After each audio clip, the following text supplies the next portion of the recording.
Hello again. Got a couple of questions. Why do you think the founding fathers wanted a presidential candidate to be born on American soil and to be born from American parents?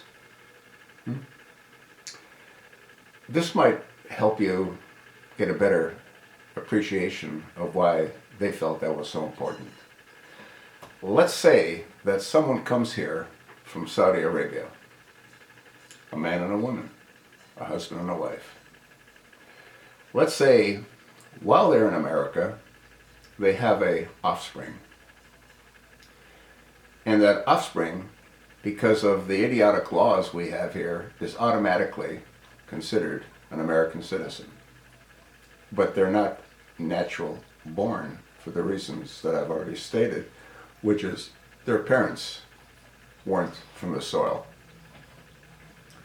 So let's say that child lives in the United States for a period of time, and the family goes to an Indonesian Muslim country.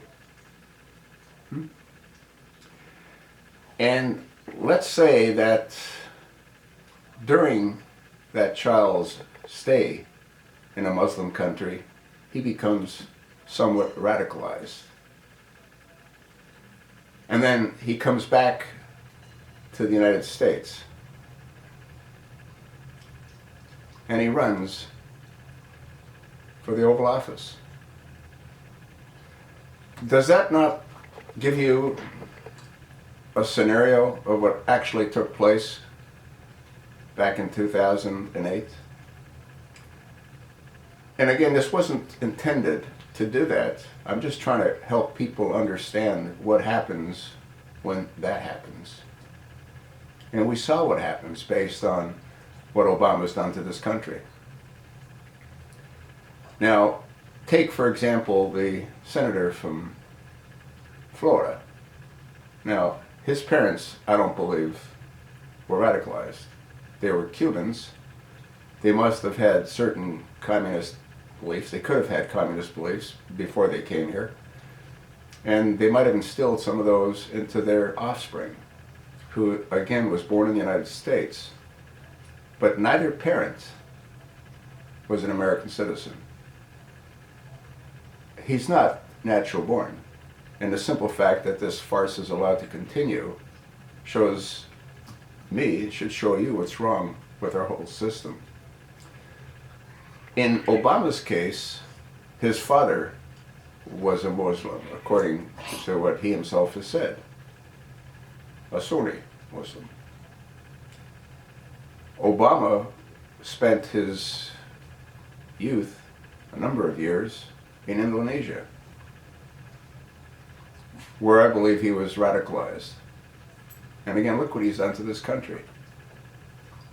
That's why the founding fathers wanted parents, plural. Nothing else makes any sense. And to say that, well, just because someone's mother was an American makes them American no matter where they were born, is idiotic.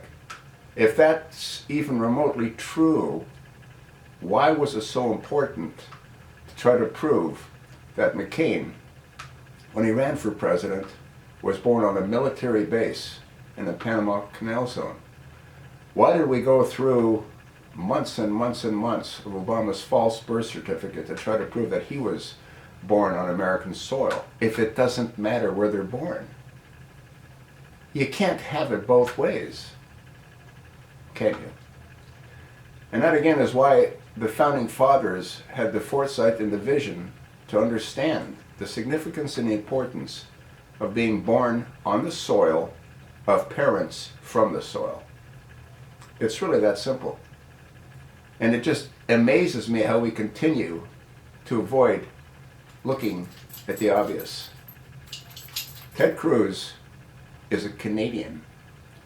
When he was born in 1970, even Canada didn't have dual citizenship until 1977. I don't believe he applied for dual citizenship at that time. The United States has never recognized dual citizenship. I don't even know how Ted got into the country. But that's a different story. This is so simple to understand. And I gotta believe people do understand it, but they don't want to accept it. So they dance around it. Why? Because Obama was never eligible to hold office. He was never eligible. And anything and everything that he's put into place should be negated. But it won't be. Because the country's lost. It's beyond the point of no return. That's sort of what I think. And you got a pretty good idea as to what I think. You know, the most important thing this dysfunctional Supreme Court could do is take up this natural born, which they already have, but people don't want to accept it. And even if they do, they're so corrupt, they're not going to rule against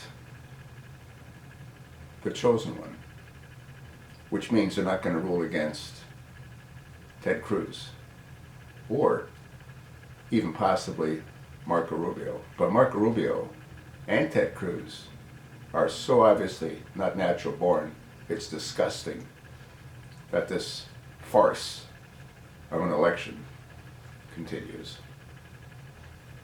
You know what I think? You know why I think what I think? The question now is, what do you think?